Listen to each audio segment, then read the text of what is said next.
Hello and welcome to the NUFC360 podcast. No, do not adjust your PCs, tablets, or whatever. It is the podcast. It is not the look ahead. You haven't clicked on the wrong video. Obviously, I think everyone's Wembley delirious because we've got the normal gang who are either busy, unavailable, or whatever. So you're now stuck with the look ahead gang. The look back gang. Which some will be available for the one that we are going to do later in the week, which will be focusing on a certain W word. So what we're going to do first is the first two ones are sort of linked in terms of the fact that it will be looking at what happened on Saturday. As much as we may not want to, we're going to have to. And then we will have a look at what is now. Yeah. Seems a little bit sort of like surreal to say that, but it is the final countdown. Don't do the song. I won't. Copyright. No. Copyright strike. Yeah, exactly. Get taken off for it. Exactly. We'll not break into song. The first thing is obviously the moment of madness that happened, and annoyingly, we were all probably already lost the game by then. But it was Mr. Nicholas Pope deciding that he would just grab the ball, regardless. I sort of have a little, and I'm going to say I have sympathy with him because I think his instinct just went in there. I think he's missed the ball and all. Yeah, just the muscle memory is right. Go and grab the ball because he's a keeper. That's what he's supposed to do in that sense. So there is that point where I sort of feel for him. There is a question, and I know we're not going to do. The club's made it. They're not appealing the red card, but there is the question which I would look at is if Anthony Taylor had given a yellow card, would VAR have overturned it to a red? I mean, it's Newcastle, so yeah, is the cynical answer, isn't it? But I know it was a red as well, wasn't it? So you could, like I said, you can argue either way, but the only way that I would probably argue that it not being a red, in essence, is the fact that one, it's quite far out in terms of where the box and the goal is. Could you really class that as an obvious goal scoring opportunity, based on also the fact that there was a defender or two coming back? So if you look at it, so as a defender, wasn't the last defender. Yeah. So you're looking at that. So there is that part where you'd go, and as I said, if you put Jacob Murphy in that position, would it have been an obvious goal scoring opportunity? No. So, you can't really write the rules just based on the fact that it was. Are you saying that Mo Salah and Jacob Murphy aren't comparable? Are you feeling the same okay? Person? But no, like I said, I do think it's harsh. There's the other thing which I also think is a little bit harsh is the fact that if Joe Linton had got a 10th yellow, which would have meant he would have served a 2-match suspension, he would have done so with those two in the league. Yeah. I can't remember if I mentioned this on the look ahead a few days ago, but I just find the rule bizarre. I understand the reasoning behind it. The competitions are run obviously by separate entities effectively. And the whole 10 yellow cards, 5 yellow cards, whatever, the chunks that they come in literally only affects the league. I get it, but it just feels bizarre, doesn't it? That you can, a yellow card will affect it, a red card. I just find it strange. But like I said, I do understand it. We all knew the rules going in. Yeah. Nick Pope's just had a moment of madness. I can see a comment there come in from Black Mamba. So obviously, thanks for your comment. I can see where he's coming from. I I don't know what you lads think about this. I've got a lot of sympathy for Nick Pope, not just because he's missing the final, but actually sort of for the decision he made. I think partly because, and you've touched on this already, Mark, it's instinct. You know, the human brain will do crazy stuff, where, you know, at times, and he's basically, he trains week in, week out to save stuff with his hands. All right, to do it in the box, yeah, I know, but I think muscle memory is the phrase you use. That's quite apt. So I think that's one thing. And the other thing is, like, at the end of the day, we are asking this lad to defend essentially 35 yards of the pitch. Like, he's like if you look at the stats, he's the sweeper keeper this season in the Premier League. I think he's prevented more goal scoring opportunities than any other goalkeeper. Prevented more things from becoming goal scoring opportunities than any other keeper in the league this season. So Yeah. You know, and how many games are we in? So, and this is his first real error of any. All right, it was a horrendous one. Yeah, no doubt about it. He'd be the first to own up to that. But like, this is the price you pay to a degree. I wouldn't say it's a horrendous error. Mainly because a horrendous error would have been rushing out to get the ball, completely not getting it, and Salah just running through on goal anyway. So that would be a horrendous error. I think Nick Pope had no other choice but to come out to try and clear that ball. Yeah, I agree. The fact is, if he'd stayed on his line, which most likely is what Dubravka would have done, yes, everyone would have been screaming, going, "Why aren't you coming off your line?" So and other than because I think he actually probably slipped it a little bit towards the end. Yes, if that hadn't happened, he most likely would have got his head to it. In terms of a full contact. And we probably wouldn't have been speaking about this. So, it was just that small margin in that aspect where he'd went to get the header. It didn't happen. I know I've heard people going, I don't know why he didn't go with his feet. And I'm going, well, there's a simple thing of why he didn't go with his feet. Because if he went with his feet and didn't make contact with the ball, he was off. So he's went with his head, knowing very well that that's his best opportunity. Yeah, I agree with that. Of making the contact in that aspect. And as I said, because he didn't make the contact, it was just a muscle memory, where he's on the ground. He probably doesn't know whereabouts on the pitch he is. And he just went and grabbed it. If all he knew, he might have still been in his box, in that aspect. Yeah. I mean, the thing is, he's the victim of his own crime, isn't he? Really, because nothing came of the goal. Of him stopping Salah. They didn't go and score from that as well to make it even worse.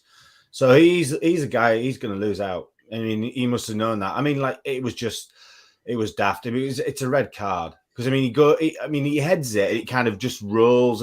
He thinks, oh, I haven't got enough on that, and he thinks, oh, balls, I'm just going to grab hold of this. It's simple as that, and it's one of those like, oof. I mean, he must have just done it and thought, oh, what? Oh no. Why have I done that? He's been asked to do a hard job. I mean, his job is basically not just a goalkeeper. It's like defend the back 35 yards of the pitch. Literally, that's what he's been asked to do. And he's done a fantastic job of that this season. And as a result of that, our defence gets to play a higher line. We get to have more of the ball and push higher up the pitch and play the style of football that Eddie wants to play. And I think when you play this style of football, sometimes, very rarely, but sometimes this is the price you pay. I don't think it's Nick Pope's.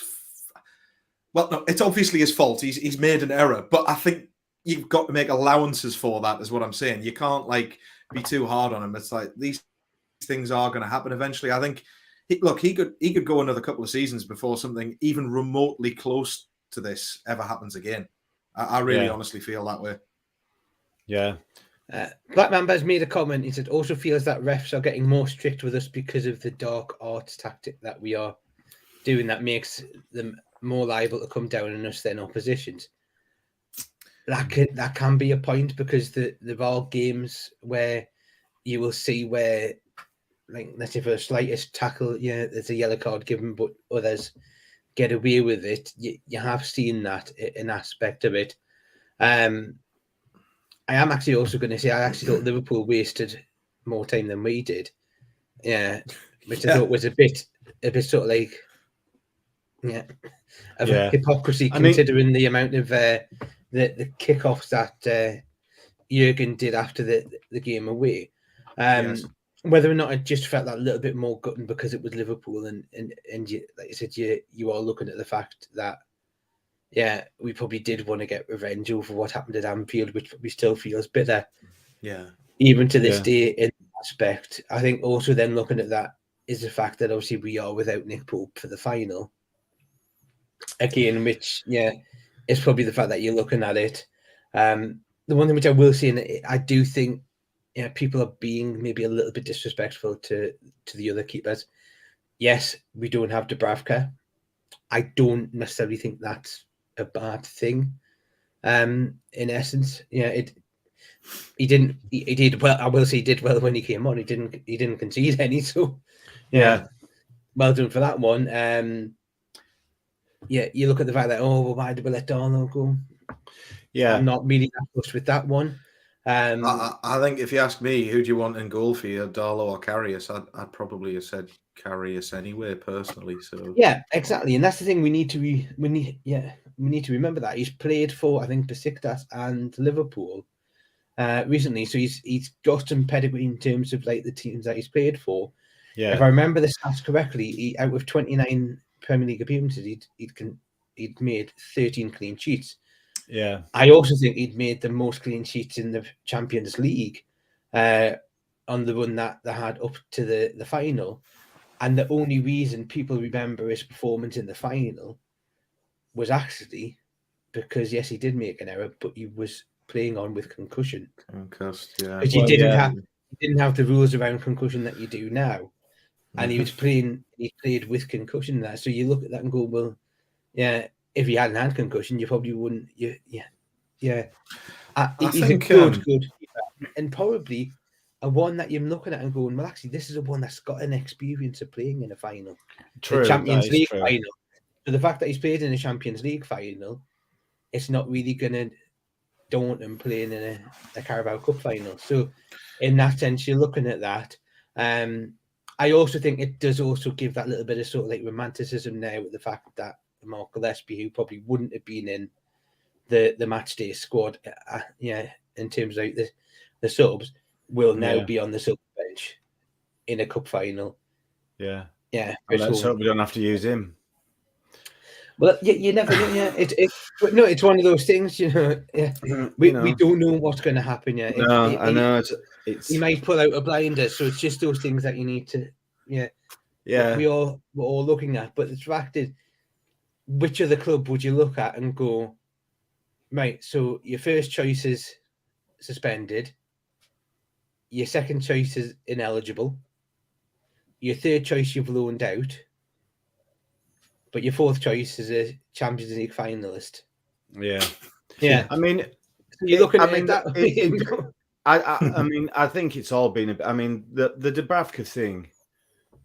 I mean, you can't foresee what's going to. You think, we'll go down there, but letting Darlow go is just. Again, it's not. I'm pretty sure Eddie wouldn't want to be without Darlow and Shelvey and Woods right now.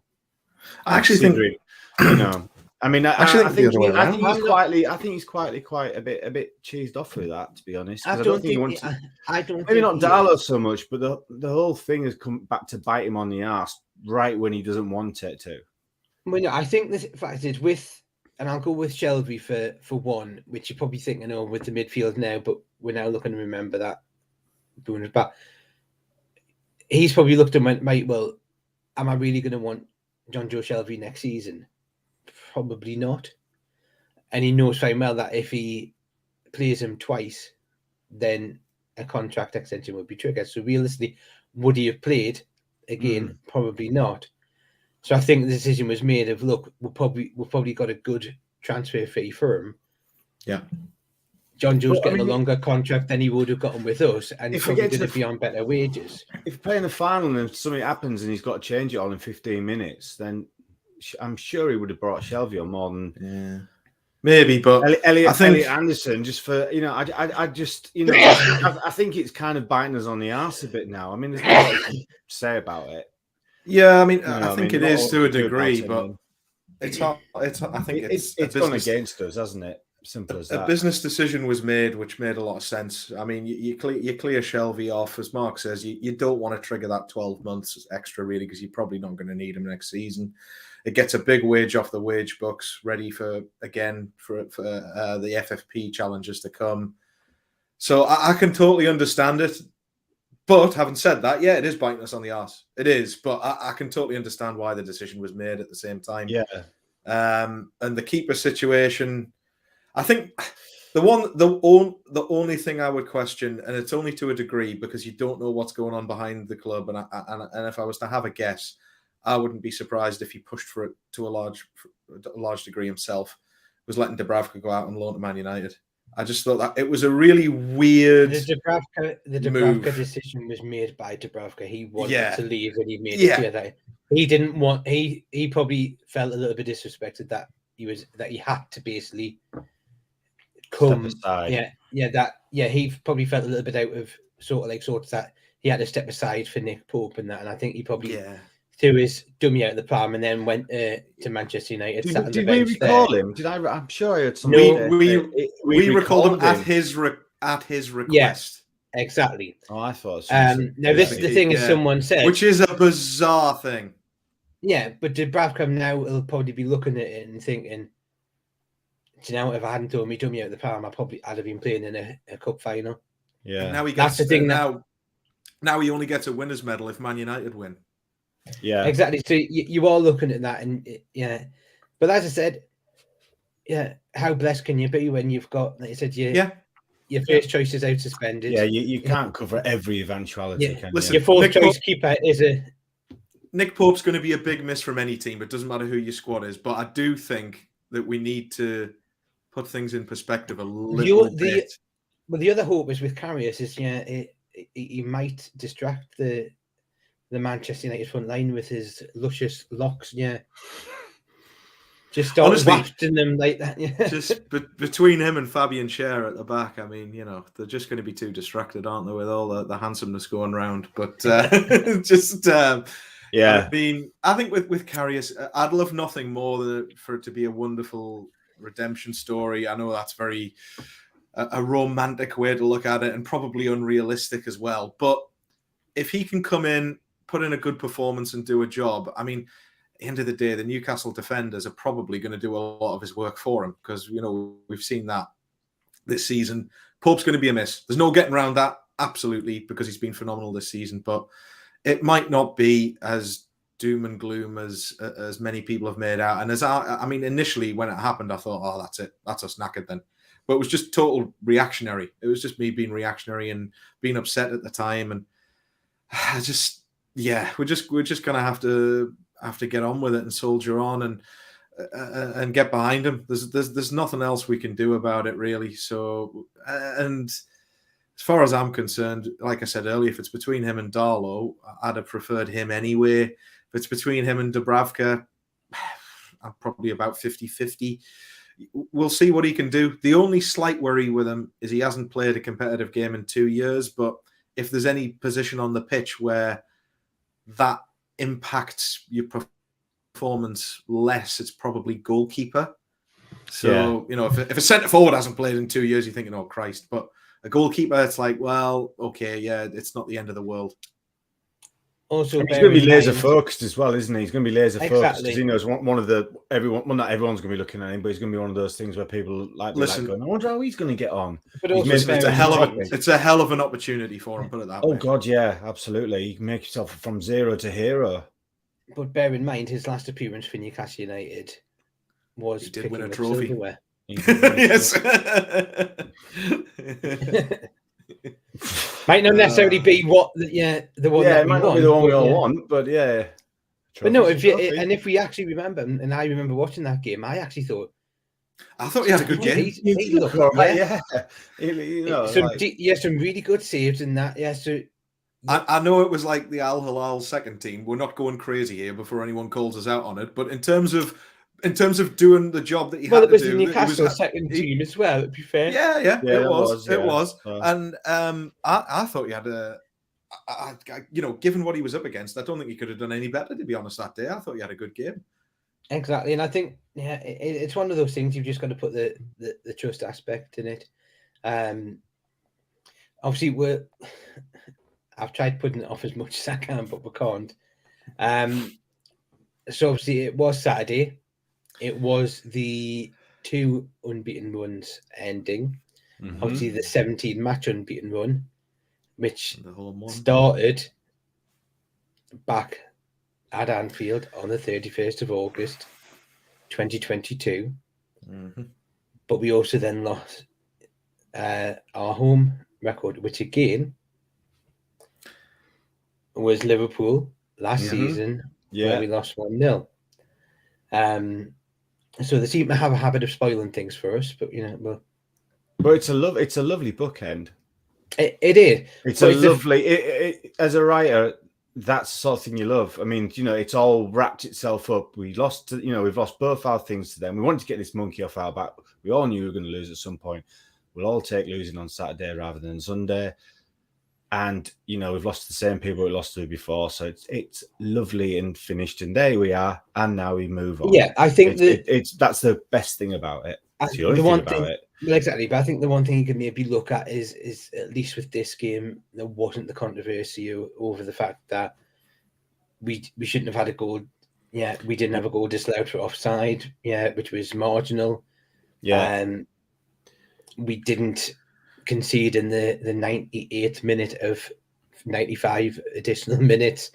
In that sense, and as I said, let's just remember the last time that we lost a league game was the 31st of August.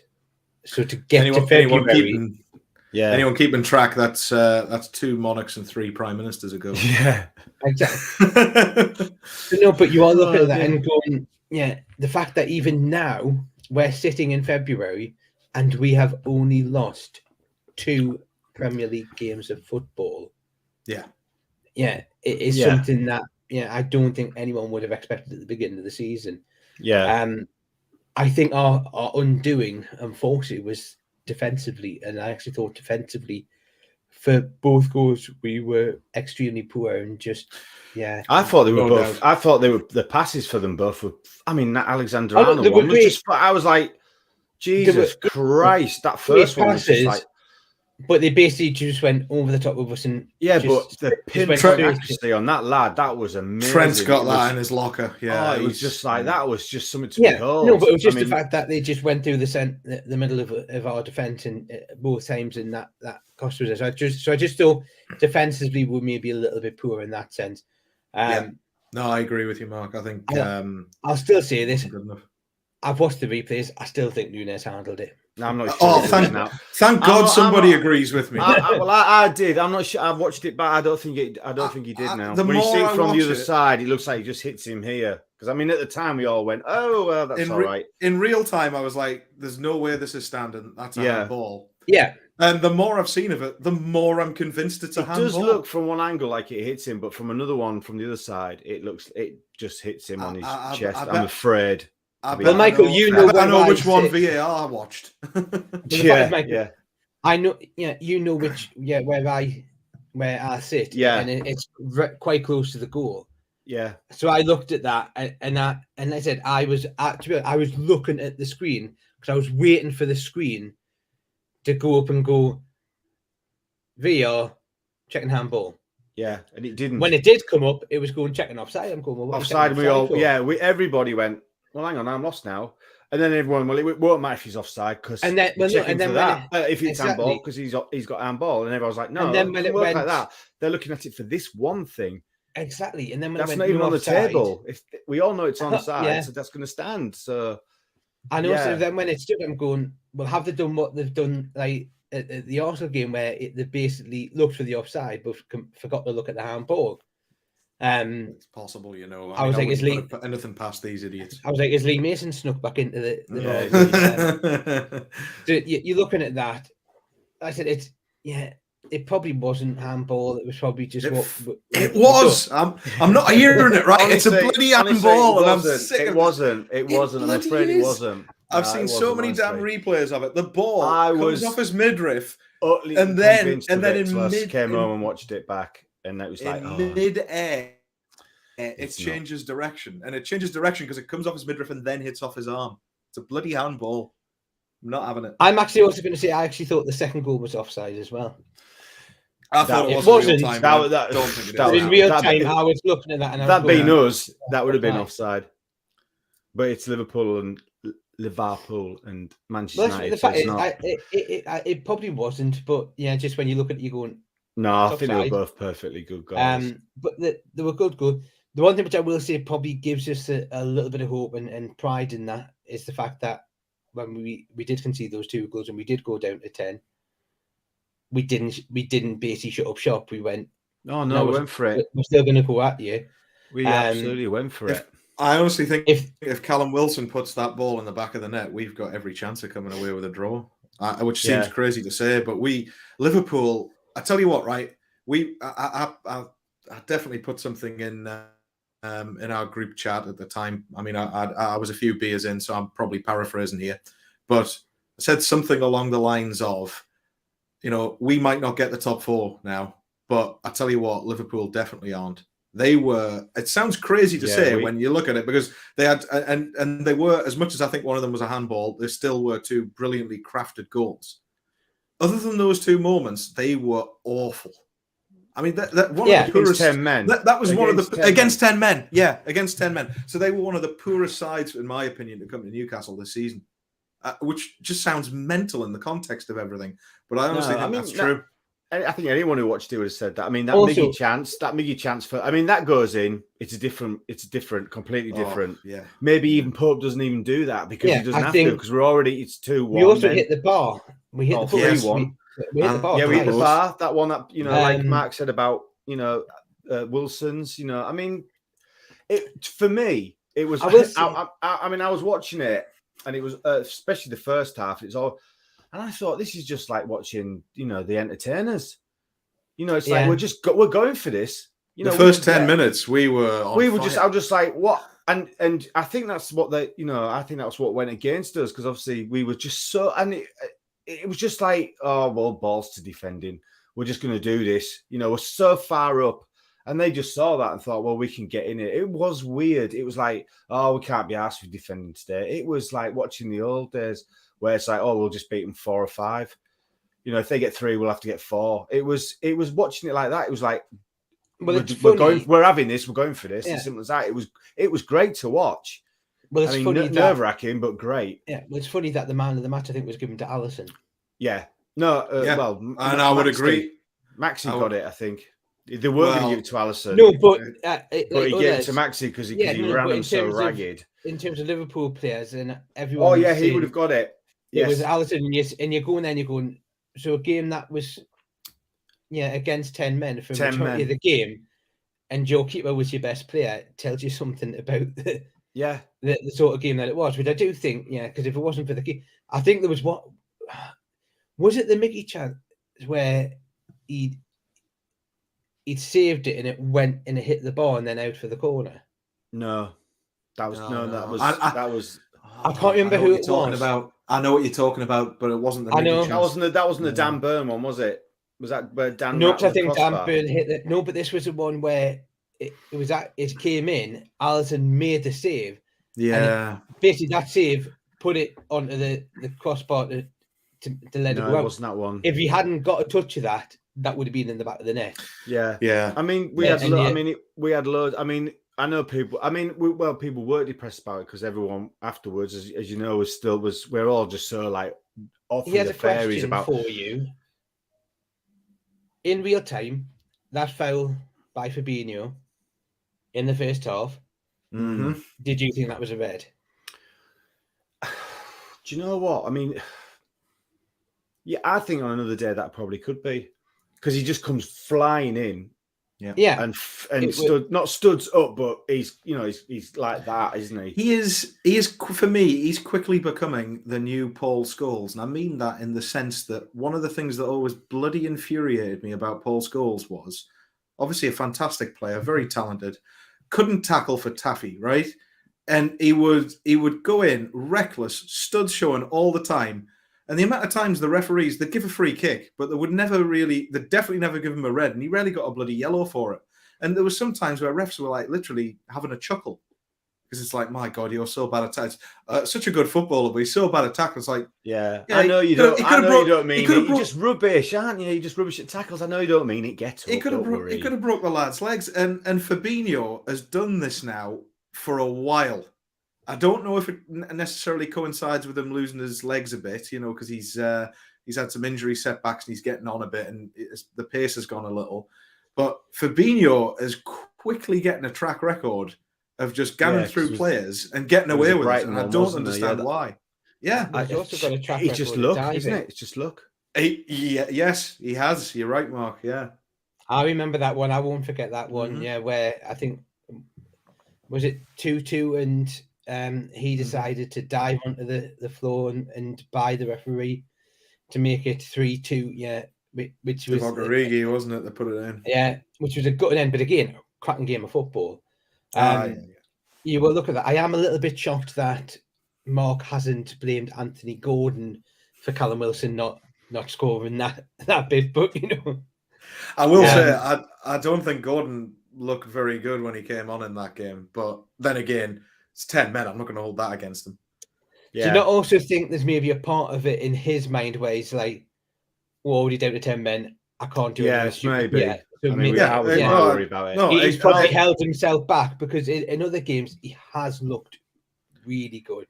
No, and exactly. And that's why I said, I'm not going to hold it against him too much because it's 10 men. Yeah. There's a disappointment also for me that I'm looking at him going, God, do you imagine having Anthony Gordon in the final? Yeah, that. Oh, yeah, definitely. Yeah, when you're looking at that, come off the bench, absolutely. Exactly. If it does cheer some people up, it's now Liverpool 2, Real Madrid 2.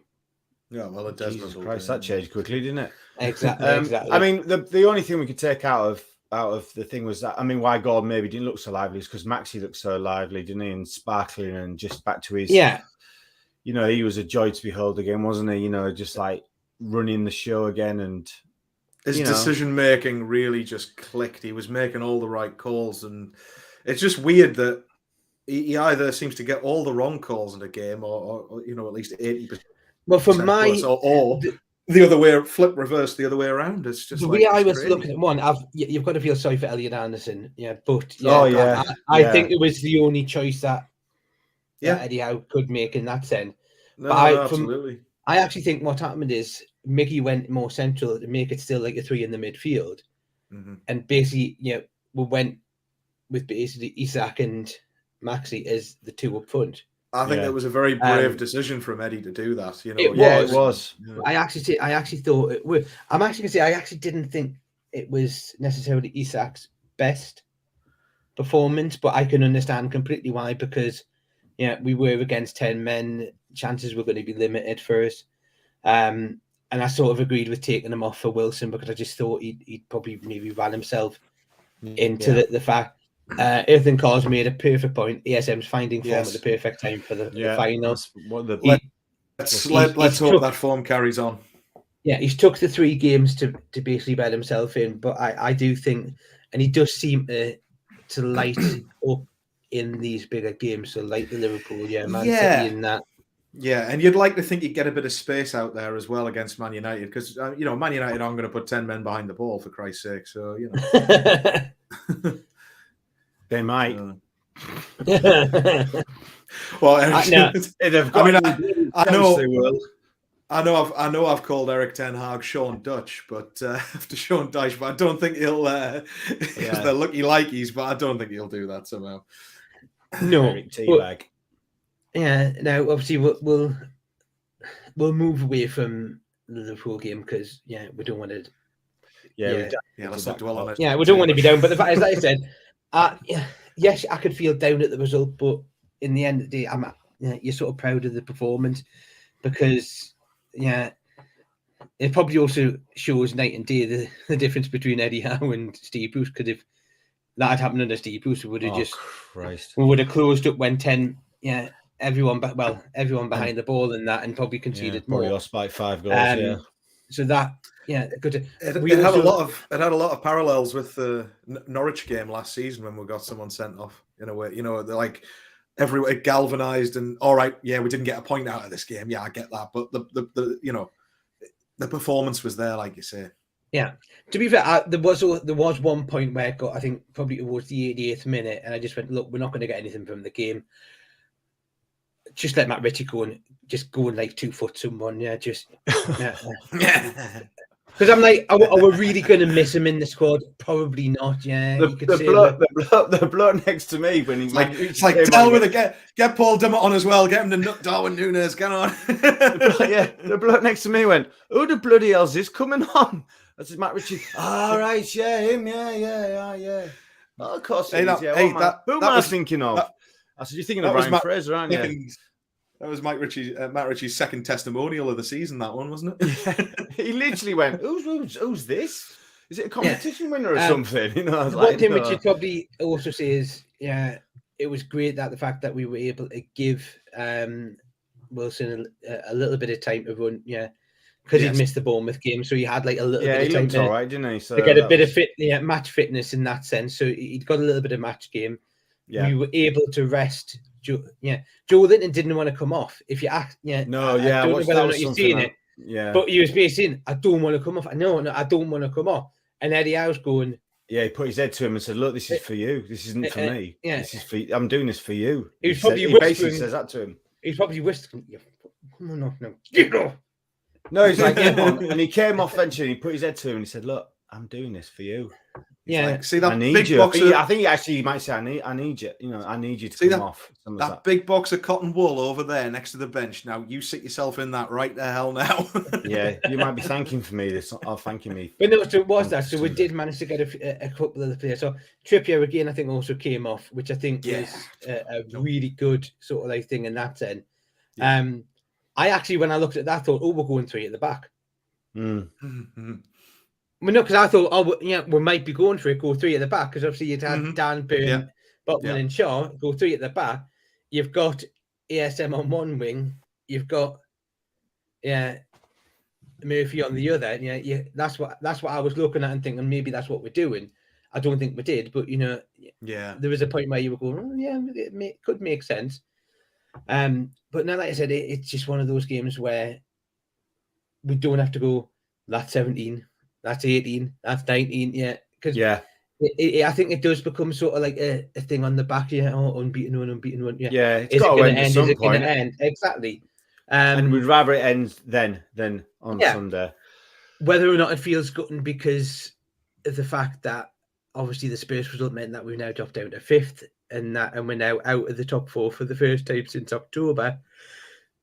But in the same respect, it's one of those things of, is it because we've done so well to perform to get to where we are? That we are now disappointed that we're now in 5th, where realistically, if we'd maybe started poorly and started picking up and ended up getting into 5th place, like climbing up and getting into 5th, would have been buzzing at it. Yeah. So I think. Sorry, Matt, go on. The Bournemouth game aside, the Bournemouth game aside, the performances haven't necessarily worried me. I'd put that one to one side because Bournemouth probably did deserve to win that game, but maybe 2-1 or something. But anyway, cast that one to one side. The other performances, including this game against Liverpool, I think I don't think we've necessarily played any worse than we had been before. I just think basically we haven't had our finishing boots on for whatever reason. Partly that's down to luck. Partly that's down to lads picking up injuries and therefore not getting a run in the team. Callum Wilson, for example. And part of that is, look, Miguel Almiron could not carry on that run. The law of averages said at some point he was going to start not hitting worldies in every other week. So, Are you listening, Marcus Rashford? Yes. All good runs come to an end. Stop doing that. They all come to an end. So, can we get a payment to one of the Barcelona players? I mean, look, we've got those. We must still have a few connections there. What with Bobby and everything, and look, it was Bobby's. It would have been Bobby's 90th at the weekend. It's like, look, lads, can you just do a favor, right? Come on. How Barca? You're struggling for finances. We don't want Rashford to play on Sunday. Here you We've go. got all this money burning a hole in our pocket that FFP won't let us spend. There's- but we could, There's a massive holdo full of euros. Just going, yeah. This Even- is a mark even of if it's respect to towards any the Man end. United fan that's watching, by the way. Exactly. You know, He has, just shove like a youngster on right towards the end and just yeah. give him- Oh yeah. no, what's he gone and done? Is his leg all right? But no, the fact Is is, it supposed to be facing that way around? I don't know. but no, it is that thing. Yeah, Rashford is probably hitting a imperial pattern in terms of his being a form and that. Absolutely. So it is something that we need to. I to don't look want at to. there. I don't want to, and I know we're only joking anyway, but I don't want to necessarily encourage anyone to go out and injure somebody. But if he just picked up a slight niggle, just keep him out for just keep him out for about 5 or 6 days. You could come back straight after that. Just slightly bruising. We just want something that's COVID, awkward, but not life-threatening. There you go, Mark. Yeah, that's a good idea. Just a little bit of COVID. Yeah, if you're suffering from COVID, get around the Manchester area and just cough a little bit. Yeah. Anyway, we're Newcastle, so it's bound to happen to us. So let's not wish it on them. No, but like I said, it's one of those things. Because if it's going to go wrong, it will go wrong. Realistically, should we have been looking at a game where Marcel Sabitzer shouldn't have been playing? I would say yes. I would have thought so. Yeah. Well, yeah.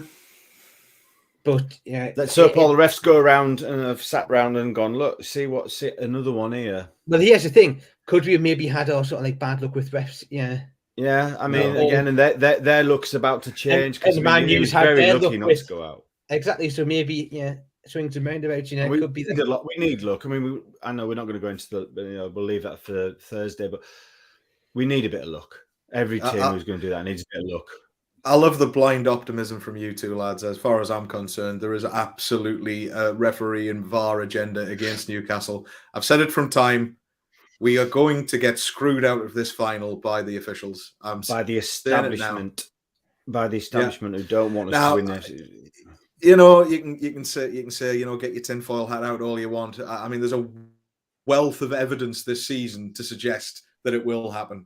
So I'm just getting it out there now before the game. So when it does happen, I can say I told you so.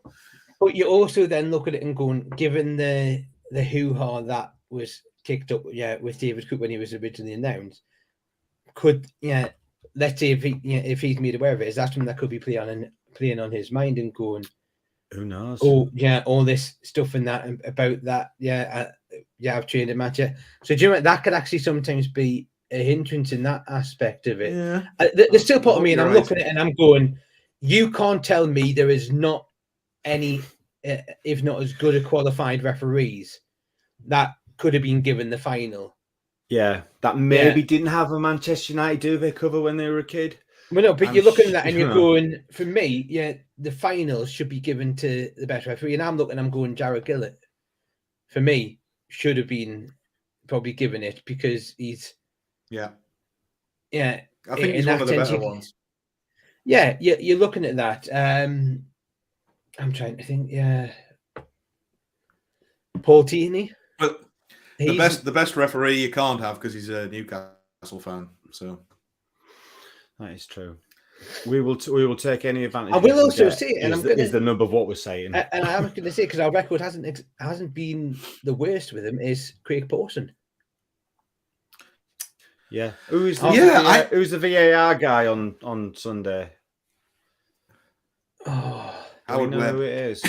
Can you imagine? He comes into work and just I fancy having a go at this, lads. How am I supposed to tell you? I don't trust any of you buggers. I'm doing this. An experience with it. Let me at it. Here we go, lads. This is how you draw a line. Look at that bugger. It's Stevie Wonder. That was how it was on my wall telling me to keep it down. Stevie Wonder. Howard Webb's straight lines are about as straight as a dog's back leg. But no, like I said, I just think, it's one of those things of, are we maybe already thinking of excuses? For if things don't go our way, already planting the seeds there. It's the referees. It's the referees. Yeah, look at you as a man. That's There's part of it. That's part. I'm not going to lie. That is part of it. But having said that, even if we do win, it will be in spite of a shit refereeing performance. I'm maintaining that. Yeah, well, yeah, made it look even better. We did it against 13 people, and yeah, the reference. Yes, we did it fairly and squarely. Exactly. And the whole country wants us to win this, by the way. You do know that, don't you? But no, well, the one thing is, that doesn't, you know, that doesn't exist. Yeah, that doesn't. No, that doesn't exist. That's just a lie. Well, you're saying that Man City fans probably will. Yeah, maybe. Liverpool fans probably will. More than likely, but then they're only a small part, aren't they? Yeah, so it's like, as I keep saying to you guys, like that thing about when we nearly won the league back in the day. You know, everyone wanted us to win it. Not anyone I ever spoke to, though. all I got was, I hope you lock it up completely. You know, when everyone's saying we're everyone's favourite second team, you know, no, we weren't. No. Bournemouth fans will want us to win. Bournemouth fans will want us to win, yeah, for Eddie. So, yeah, that's going to be nice. I've got a feeling Yassir will be there. I can't see him missing his chance to sit in the Royal we Box. Need him to stay away. Who's that? Who? Every time you see His Excellency Yassir. Oh, yeah. Our chairman. It is nice having a chairman who's you know, if he has to, you know, complete, you know, when you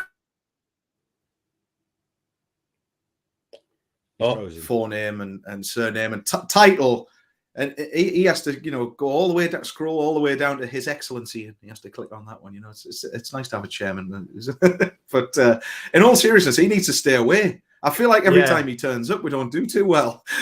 Yeah, but is that not just at St. James's though? Well, let's hope so, Mark. Let's hope so. We'll take any advantage, is what we're saying. If he's got to stay away, please stay away. Anything. We'll do it. We'll do anything. We'll do anything to win this Tin Pot Cup. Unfortunately, Yassir has been called back to Saudi Arabia on very important business. Very important business. And there's no flights out on that day. What a shame. But no, yeah, Amanda's going to be there. Obviously, Mehrdad will be there. Jamie Rubin will be there. You would hope, and I've got a feeling you'll see a few ex-players. Yeah, I'm sure Alan Shearer will be there. He's not gonna miss that for anything. I think Warren Barton. I think there's moments that he may be over for it. Rob Lee's going to be there for it. Mm-hmm. You sort of think with the fact that well, he'll be doing the TV. Yeah, he's probably put himself forward for that. Blood.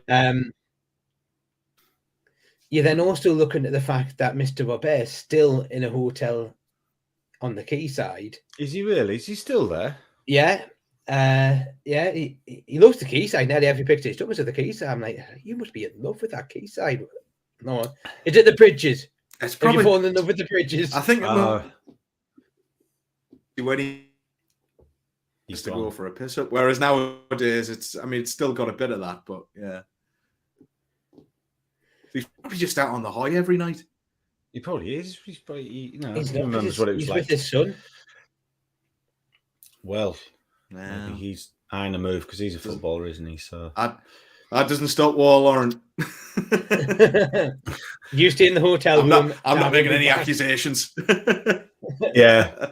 Allegedly, we're only joking, Lauren. If you are watching, well, no, I will say that was probably the only highlight of the Saturday for me was being able to meeting Lauren at the Gallagher end, and he was such a lovely person. Class. Yeah, I was just it's just that when you go, why is everyone huddling down there? Oh, yeah, shift it.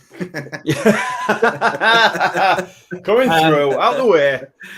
I know. Yeah, I will be honest. It was Lauren who actually spotted me and went, "Oh my God, you're from the NUFC360 podcast. Can I have my picture taken with you?"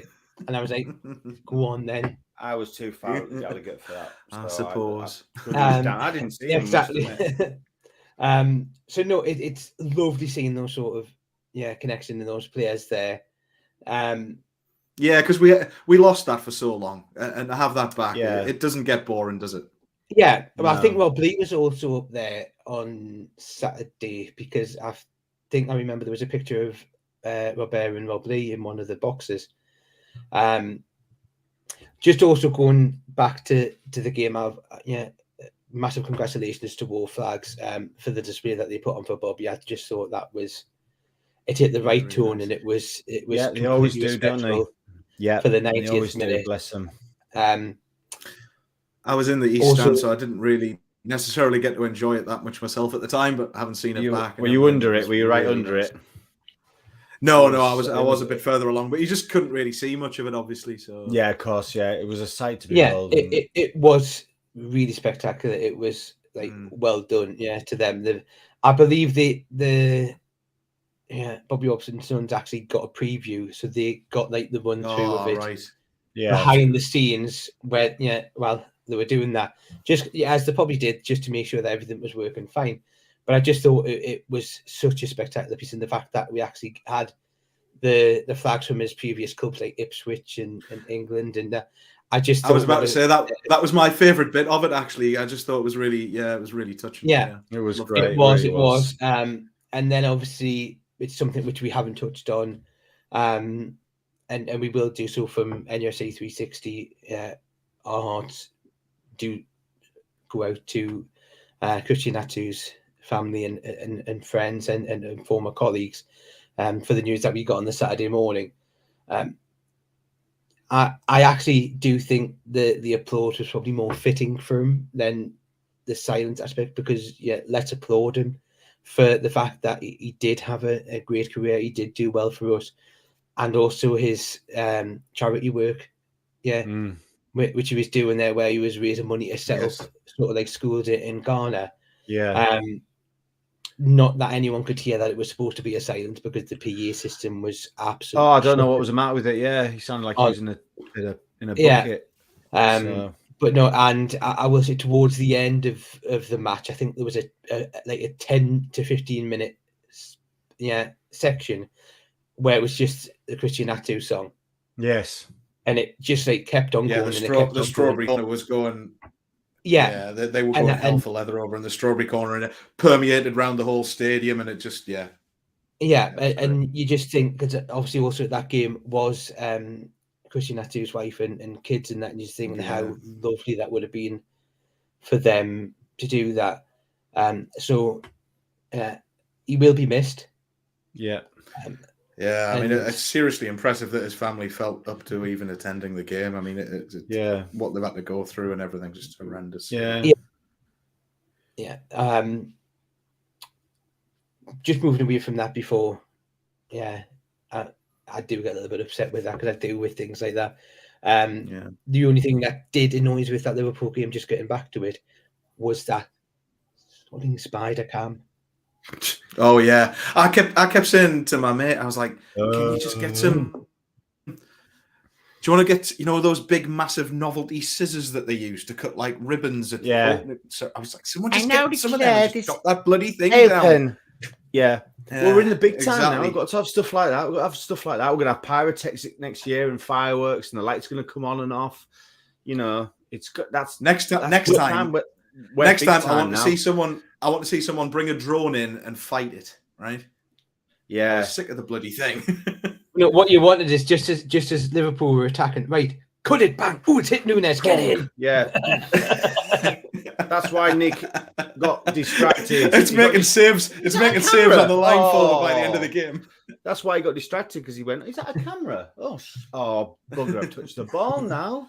Oh dear." Now, obviously, we'll fly. Yeah. To be honest, the only thing I was wanting, I was going to say, would those wires hold me if you just like attach them to me and just have me like flying around? Could you imagine how fun that would have been? If you just go around the stadium. The fact is, it probably makes for some cracking shots on TV, but in the stadium, it just it's annoying. There's other people I'd rather see bounced around that stadium than you, Mark. Really, hopefully they wouldn't be enjoying it neither. Just bang off the East Stand one more time, will you? Bang! Oh dear! Oh, is he unconscious? Oh well, who cares? Now we'll just have a quick look ahead to why is something happening the weekend. I don't know. There's a little something happening. There's a few people going down to London for something. I don't think it's planned or anything. No, I haven't given it. I've given it 5 minutes thought occasionally. No. Unfortunately, out of what would normally be the people that would be on this, I don't want to say it because I'll upset Michael, but I'm the only one on here with the ticket. No, that's no. It was just on Saturday where you were a little bit grumpy. And Well, no, you'd have to keep showing us. Look, have you seen my photographs? Yeah, I've seen it. Yeah. So obviously, as obviously I think we've mentioned, I'll be heading down on the Friday just to miss the hordes of Newcastle fans traveling down on the Saturday. I was like, do I really want to be on a train packed full of Newcastle fans, which have probably been drinking quite early on? Probably not. I'll go down on the Friday then. I mean, you it's not like you're not going to see him all weekend. Yeah, you say that, Mark. I'm doing exactly that. I'm going down on the Friday, and I'm going to be having a few jars on the train. He will be, yeah. He was getting some good practicing on Saturday night. I tell you that he was warming up nicely, weren't you? But I was absolutely. I had to drown my sorrows after that game, honestly. Well, that's the other thing to look at in that sense. Also, is on the Friday you've probably got a better chance of alcohol being allowed on the train, whereas on Saturday they may decide because as they do with some games, try and take it off me is what I'll be like. Just try and take it off me. Well, they might not necessarily do it if you're on a train. It's a medicinal health drink. Well, no, that just happens to be called Newcastle Brown. Put it in a Coke bottle. Do what they do in America, just have it in a brown bag. I know, but yeah, it's one of those things. It's going to be enjoyable. I believe all the stuff going on social media is that Trafalgar Square at 5 p.m. on the Saturday, is that? Well, hopefully not on the Sunday because we'll be half an hour into the game. I didn't know if he meant the Friday as well because by what I've been reading, people are going to be pretty much camped there most of the weekend. Really, I don't quite know what people are expecting to find in Trafalgar Square. I have always found it a bit weird. Like, why do fans? It is weird. Why do fans congregate at Trafalgar? Don't get me wrong. I'm going to be there. I'm on Hyde Park, where there's I'm all up for it, but I've always wondered. Which is not far from there. It just seems weird. I just think it's quite. There is not a pub. It is reasonably central. It's reasonably central. There's probably quite a lot of areas. Like I said, you've got Charing Cross, you've got Leicester Square, so there's some really close sort of like areas in terms of like public transport. So it's quite central in that aspect of it. And we probably just it's probably just that part of we went. Also, Sunderland fans think they can fill Trafalgar Square. Well, shift we'll over. We'll show them. Who's got the bubble bath for the fountain? Yeah, right. Bring out the diving board. So no, there is that, and it is. Oh dear.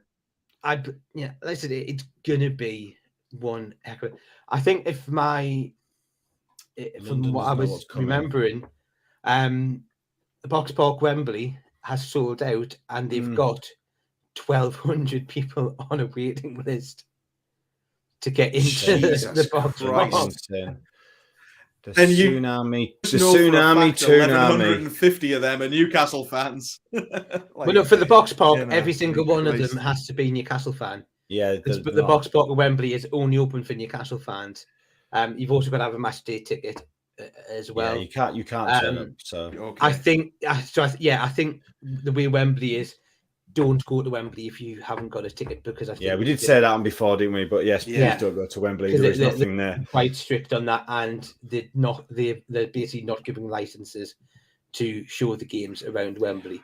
I can kind of understand the reasoning behind it, but it just still seems mental to me. Yeah, but no, I know, but if you imagine if you're one of the 90,000 people at that stadium, do you really want to be sort of like having to contend with more another 30,000 people? Yeah, exactly. If I had a ticket, then I probably would feel like that. So it's a pain to get in and out of anyway. So just going there for that would be even worse. Trafalgar Square will do. Put a big telly up, please, Sadiq. Can just put a big screen in Trafalgar Square. The weather's supposed to be quite decent for this time of year. So, and we are all hearty Northerners. So we're I used to... would also say try and do your research of where this place is showing the game and look at try and maybe get booked up, because I think if you try and walk in, you've got no chance. I do Trying to believe get booked anyway now is a pain in the ass. Trust me, I've tried. I believe there's somewhere near London Bridge, near the Shard. Mm-hmm. I believe there's a pub there that's showing the game. So that could be an option. And again, it's fairly central in that sense. Just to make us even happier to know Liverpool 2, Real Madrid 3. Oh dear. Yeah. Sorry, that was just my Boise laugh there. Yeah. Right. How he used to, didn't he? So what we'll do, we'll wrap it up mainly because we don't want to speak too much because that's what we'll be doing in the look ahead. So yeah.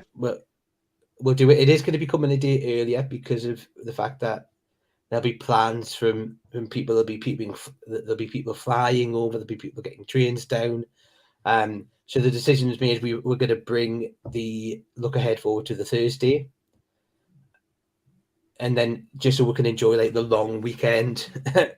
There will be a special show. Well, I say a show. It's a pre-recorded interview. There will be something coming out just to tide us over between Friday and the game, just for you to watch. So that will be going on there. But no, the look ahead will be back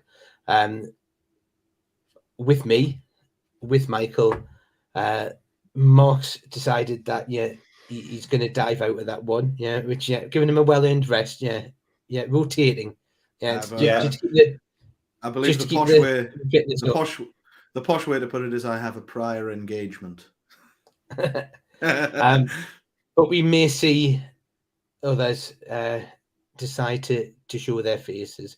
But we'll see you on Thursday, and then this time next week we will be looking back on what happened. Who knows what we'll be talking about. So thank you for watching and enjoy the rest of the week. Thanks everybody. Bye-bye.